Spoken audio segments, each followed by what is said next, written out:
Hey Shoal, what's up? It's Tuna. Today I'd like to share my League Starter build for the 3.15 Expedition League. I'd like to thank Kaoms for providing me with information required for the late game setup of this build, his insight on how to improve it.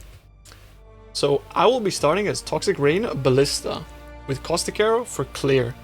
Some of the pros and cons for this build include that it has a fast clear, nearly cap dodge, very tanky for soft core, it's great damage for the cost, great scalability to endgame. It received little nerfs in the coming league. It's easy to craft for, and has very fast movement speed as it's a raider. Some of the cons include that it needs a little bit of investment to face roll bosses. It's not the best boss killer, as it focuses more on mapping efficiency and speed. If you'd like a better boss killer, I would suggest maybe looking at Ice Trap or something like that on a Saboteur. It has a double link playstyle, which means that we will be using our Toxic Rain in the Ballista and the Caustic Arrow in another link setup or clear, and they will sort of complement each other as you're mapping and as you're bossing. So it doesn't have very good flash sustain since it's not a Pathfinder, and we don't exactly know how that's going to work out in the new league, but we'll have to sort of see how that works, yeah, going forward. With that being said, here's a worst case scenario showcase of what it would look like next league to be mapping on this build. So all the tests you're about to see are done on gear crafted with 40 Aberrant fossils and a couple of rares to fill out resistances on a 5-link setup with suboptimal gem links to truly simulate the early bossing and mapping experience on the first few days of the league if you're pushing for content. For our Ascendancy choice, we choose the Raider. That is because it's very fast. It gives a lot of damage for ballistas as it scales with attack speed. So we will be going for Avatar of the Chase for the onslaught effect, for the evasion of course. And we will pass through Rapid Assault, which we have lost 50% onslaught effect from this, but we still do gain permanent onslaught. So that is a bit like 10% attack speed nerf, which is not that bad. As you can see here, it's about 3% damage we've lost in that regard, so that's not bad. We are not going for Avatar of the Veil anymore. That is because we only get partial ailment immunity, so that is something that we'll have to deal with, you know, with flasks, maybe with our gear. We still do, however, take Quartz Infusion because that gives us a lot of attack dodge and spell dodge and permanent phasing, which is just insane for damage over time builds. We take Way of the Poacher now, so that gives us an extra Frenzy Charge, which is a lot of damage. It also gives us, you know, the chance to gain a Frenzy Charge when we hit an enemy or on kill.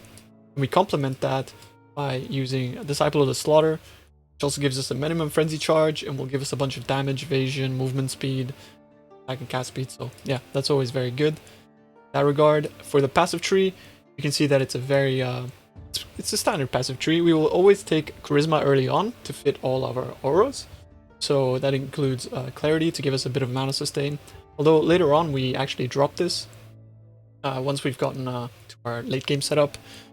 We do take a Phase Acrobatics to cap our dodge, go for Master Fletcher, and we taking extra Ballista here from Watchtowers.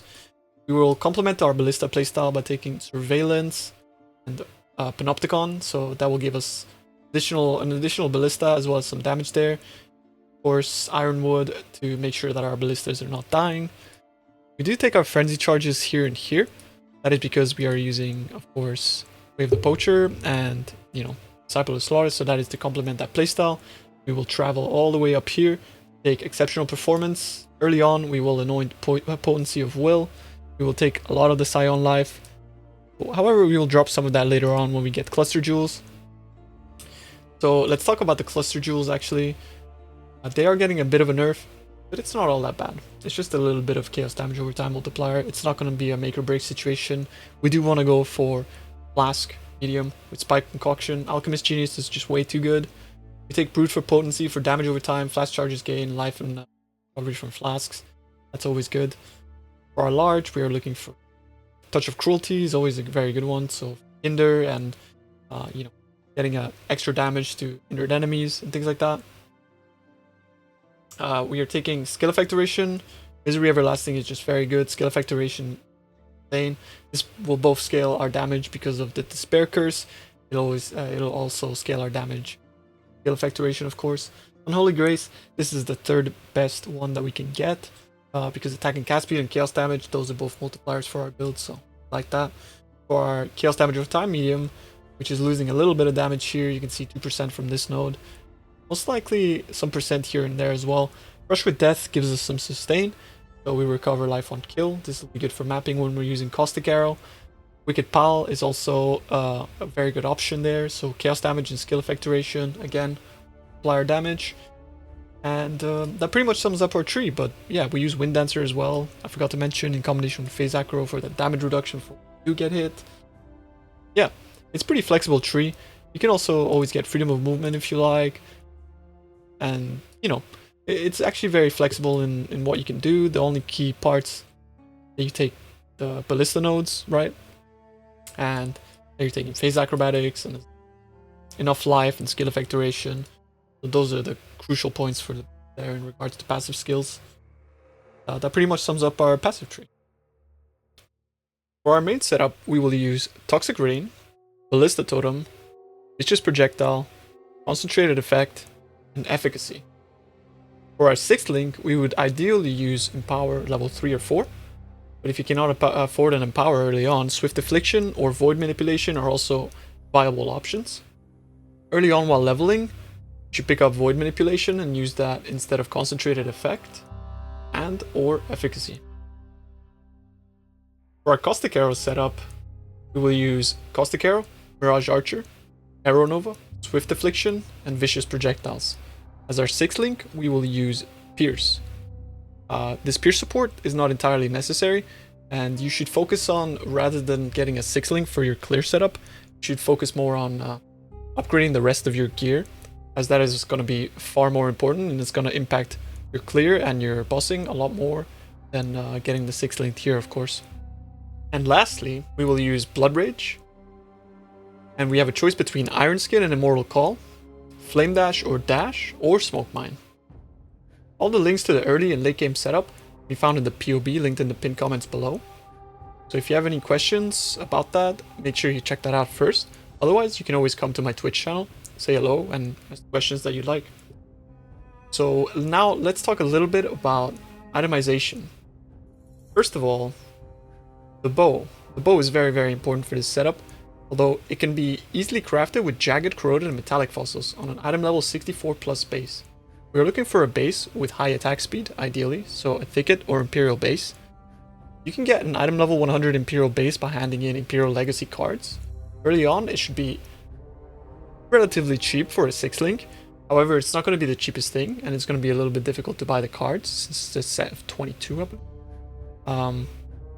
But you can also opt in for any other base, any other 6th link that has high attack speed. Craft on that. Yeah, the combination is Jagged, Corroded, and Metallic Fossils. That is a 1 in 4 chance to hit the +3. Then we will finish the craft off with crafting Chaos Damage over Time Multiplier, which is now a suffix.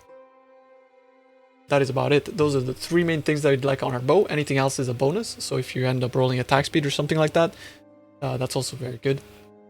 So next, early we will use the Profane Proxy Ring. This will allow us, if slotted in our left ring socket, to apply Despair instead of the Chilling Aura from the Skitterbots. That will give us really good early damage. However, we're looking to upgrade to a Hunter Ring with Despair on hit as early as possible, which can be crafted with Caster Reforges from Harvest really easily. For our body armor, we will use the Restless Defiance body armor, as we gain 100% increased onslaught effect, as well as some life leech, some dodge, some evasion, which is really good with this kind of build, of course. Alternatively, we can also use the Kitsugi body armor as a more defensive option, which, when it's stacked with Wind Dancer, it's actually going to give us a lot more damage reduction to the hits that do actually go through our evasion, which is a good form of defense for softcore. And that is our body armor, but for our boots, early on it's hard to beat Atsiri Steps. Atsiri Steps are relatively cheap. They can be acquired from Atsiri herself. This can be farmed, or they can be directly bought, depending on how much you either value your time or currency or whatever. Not that hard to actually farm for them. The drop rate for them is pretty good. So you go into Atsiri, within 10 attempts, you're going to get a few of them, and you can always sell off your excess flasks. So if you'd like to do that, you can. But the boots provide us with life, 30% movement speed, and chance to dodge spells, which is gonna get us near the cap of spell dodge and dodge, which is really, really good. So now that we've talked about the uniques in the build and the key pieces, I'd like to talk about the rares. So we are looking for hunter influence bases, primarily on our amulet, our gloves, the quiver, and on our helmet. So because these are actually very good pieces to get our chaos dot multiplier onto, and in the case of our helmet, if it's item level 85 plus, we can get nearby enemies have -9 to chaos resistance. So that is a lot of damage that we can gain there. Alternatively, you could also just opt in for not getting the helmet, because early on I feel like an item level 85 hunter base might be kind of expensive. So you can always opt in for maybe a helmet that has withering step enchant on it, which inflicts 3 additional withering stacks. So that's always a good option in that regard, or just a rare. I also always like using the Gull. It's a good helmet for mapping. So yeah, that is also something that you can consider. So yeah, we're looking for item level 80 plus preferably.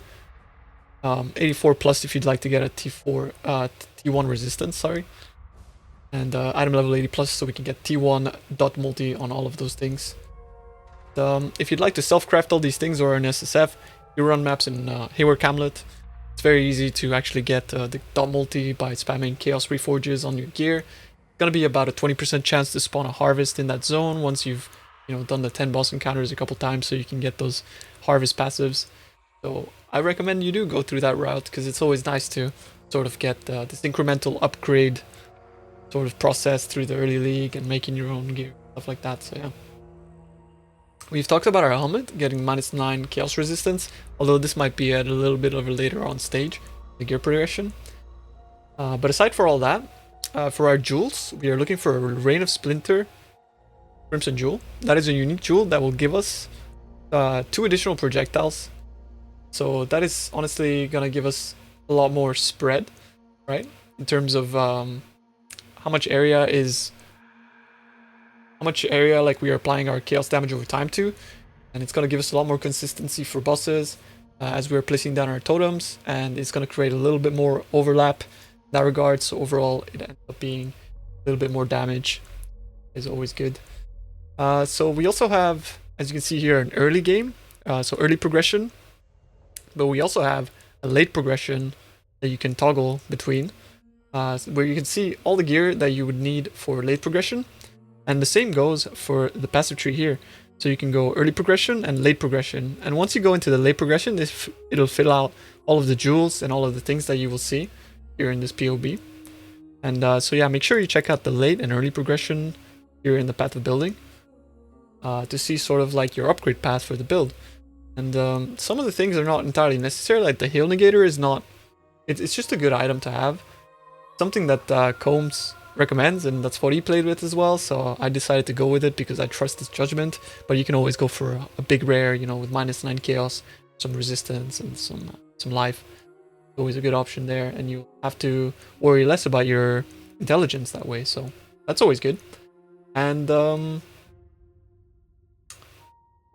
I also added some trees here, which go into leveling 1, and you can see how I chose to path as I'm leveling.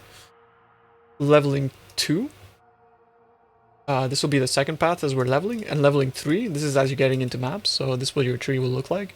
And later on, you can always respec into the life when you have the respec points available for that and things like that.